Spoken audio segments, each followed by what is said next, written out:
السلام عليكم ورحمة الله وبركاته. ازيكم حبايبي؟ عاملين ايه؟ يا رب ان شاء الله تكونوا في افضل حال، والايام اللي جاية ان شاء الله لاصحاب برج القوس بالسعادة والفرح والهنا بأمر الله تعالى.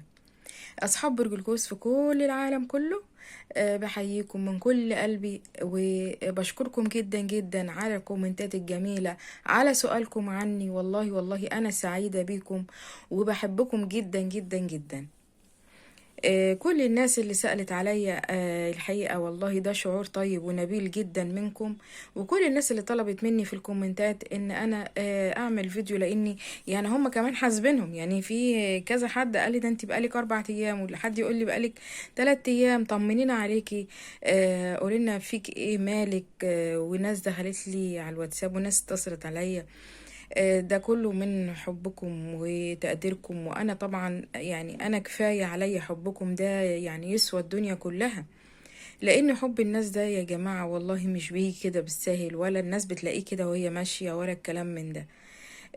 انا بحبكم جدا جدا، وانتم عيلتي الكبيرة. والله العظيم بحبكم جدا، ربنا اعلم. بس عايزاكم حبايب قلبي طبعا، علشان طبعا انا دلوقتي القناة بقالها كام يوم ما اشتغلتش. فطبعا ده غلط على القناة. بس انا عايزة منكم يعني ان انتم يبقى في تفاعل منكم شوية، علشان قناتكم برج القوس في المشاهدات و سمع الاعلانات والكلام من ده، واللايك يا حبايبي، متنسوش اللايك علشان القناة ترجع تاني بأمر الله.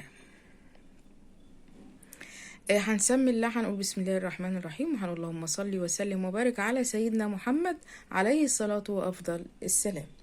أصحاب برج القوس حبايب قلبي، طبعا عندنا النهاردة توقعات بأمر الله جميلة إن شاء الله، وسعيدة بأمر الله تعالى. كل يوم هتسمع خبر جديد يا برج القوس، خبر إن شاء الله هيفرحك مش هيزعلك بأمر الله. وهيسعد قلبك كمان. بعد طول انتظار، وبعد مناورات ومشاورات وأماكن كتير رحتها علشان موضوع معين كان متعلق من سنين، خلاص بدأت ان انت تحتويه. بدأت أشخاص كتيرة تتدخل في الموضوع. الموضوع بيكبر وبيوسع، بس يكون لصالحك إن شاء الله. ممكن احنا مثلا الموضوعات دي هتكون يا جماعة عن خلاف، عن ميراث، ممكن عن مثلا شيء كان بينك وما بين حد ويتم الاختلاف عليه. بس مش اختلاف كده عادي، لا، هو كان بضجة كبيرة وممكن بأحكام، وممكن يعني صدور أحكام وكلام كتير جدا جدا. فانت ان شاء الله هتسمع بقى من يوم ورايح عن قعدات كتير، وفلان راح لفلان عشان يتفق معاه، وعشان مش عارفة ايه، وانت تعالى عشان تتفق، وانت تعالى علشان تقعد. وبس الامور كلها ان شاء الله هتبقى واضحة ليكم يعني، وعلى مرأى منكم. الاول ما كنتش كده، الاول كانت الحاجات بتحصل من ورا ظهرك، وانت ما كنتش عندك خبر بيها ولا علم بيها.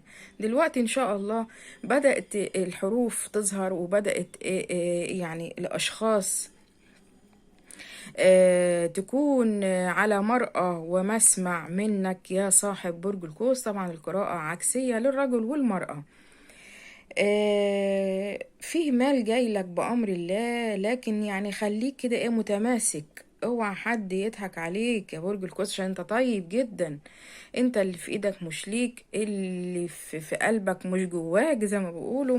يعني انت صورة واضحة للكل. فطبعا احنا في الفترة الأخيرة كان في تغيير كبير في أصحاب برج القوس، منهم اللي هو بقى يحاذر قبل الكلمة ما تخرج منهم، ومنهم طبعا اللي فضل زي ما هو لازم يقول الكلمة حتى لو حصل ايه كده.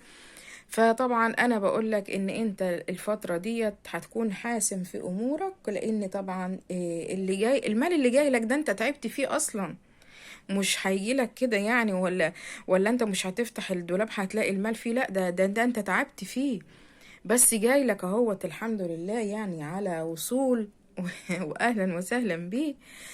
وهتفتح كده يعني زراعتك للدنيا الجديدة ان شاء الله.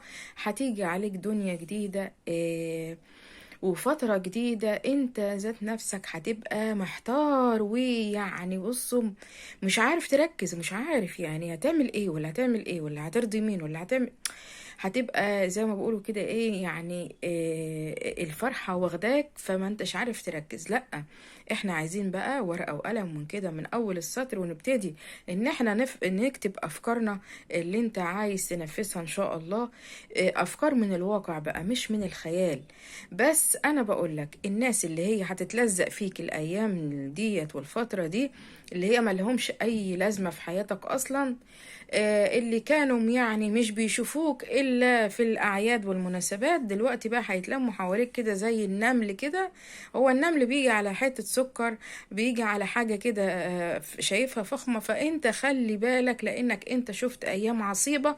محدش خبط على بابك ولا قالك خد، ولا حد قالك انت مالك، انت فيك ايه، طيب تعالى وانا هشوف موضوعك او هقف معاك. لا لا لا، لا أفكار معنوية ولا وقوف مادي حد وقف جنبك. فأنت خلي بالك وحذر جدا، لأن الأشخاص اللي هتتقرب منك الفترة دي صدقني ناس حاقدة، ناس يعني كلها أمراض داخلية، كلها غيرة وحقد منك ومن سنين كمان، وممكن من أطراف كمان منك، يعني من ولادك من إخواتك أو من يعني أنت بس.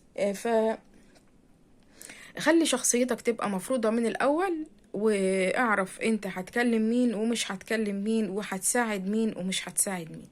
بس انا الافضل اللي انا شايفه لك ان انت الاول خالص تكتب افكارك، تكتب الاشياء اللي انت هتعملها، وحدد حياتك وكل شيء. ما تشورش حد، شور نفسك. انت الحمد لله بتعرف تفكر جدا، بتتخذ قرارات حاسمة. انت فكر مع نفسك هتعمل ايه بالمال ده، بالمال ده. عتبة حلوة ان شاء الله، وعتبة السعد بأمر الله. عتبة حلوة وعتبة السعد. ممكن ما تكونش يعني بالحكاية مثلا واو، او تكون لا، بس حتى لو كانت هي فيها عيوب بسيطة، ممكن انها تبقى مثلا يعني العتبة ديت ممكن تكون فيها ضيقة، يعني مثلا يعني مساحتها صغيرة، مش على تطل على حاجة معينة انت عايزها، ولكن هي هتكون فيها الخير والسعد. هيكون فيها الخير والسعد ان شاء الله. يعني هيبقى فيها افراح، هتعمل مناسبة فيها ممكن ليك او ممكن لحد منك انت من اهلك او يعني من دمك. هيكون فيها كتب يعني كتابة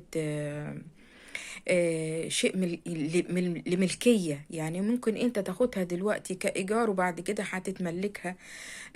هيكون عقدها بتاعك انت. فالعتبة ديت صدقوني ان شاء الله هتكون عتبة خير بأمر الله.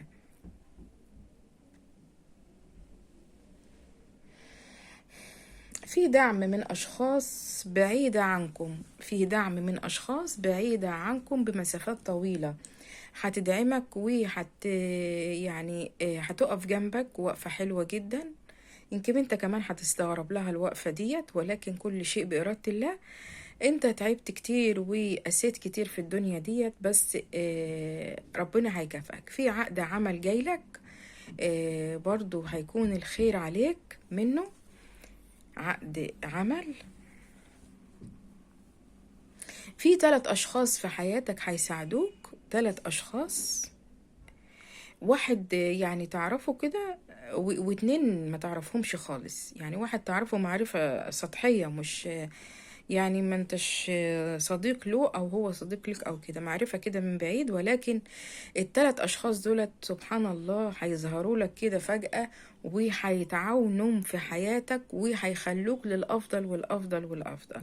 في سيارة نفسك فيها، نفسك فيها جدا، يعني نفسك يكون عندك مفتاح سيارة كده، وتقعد كده ايه يعني تجيب له ميدالية جميلة كده معينة وايه، وتفرح بيها ان شاء الله. هتجيبها بأمر الله ومن عرق جبينك ومن فلوسك انت.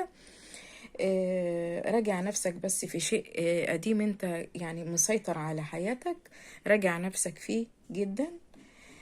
بيحسدوك على ضحكتك يا برج القوس، بيحسدوك على ضحكتك. عندك غمازات كده جميلة جدا بتظهر لما تبقى سعيد. يعني في حاجات كتيرة جدا في يعني في وجه برج القوس، هو خفيها يا عيني، علشان يمكن حاسس ان مفيش حاجة تفرحه. فعندك ابتسامة جميلة جدا، اظهرها، اظهرها على العلن لانها مضايقة ناس كتير. اظهرها وخليك بشوش، خليك كده عندك ابتسامة ربانية حلوة جميلة، لان الابتسامة ديت وراها حاجات ايجابية جميلة جدا هتدخل على حياتك. وكمان عندكم فرحة لحمل ان شاء الله، ان شاء الله. وعندكم ولادة مولود جديد وهيكون ذكر بأمر الله. آه، ورقة ان شاء الله هتكسبها بعد صبر سنين، ومكالمة مهمة اوعى تفوتها او تفوتها عليك، او ان انت ما تشوفهاش، لان المكالمة ديت مهمة جدا في حياتك. آه، هتخرج ناس كتير من حياتك الفترة دي، وعدد قليل اللي هيدخل حياتك جديد. المهم اللي تخرجه من حياتك ما ترجعش له تاني. اتمنى لكم كل الخير وكل السعادة. اتمنى اللايك يا حبايب قلبي عشان القناة بتاعتكم تكبر ان شاء الله، وبحبكم جدا.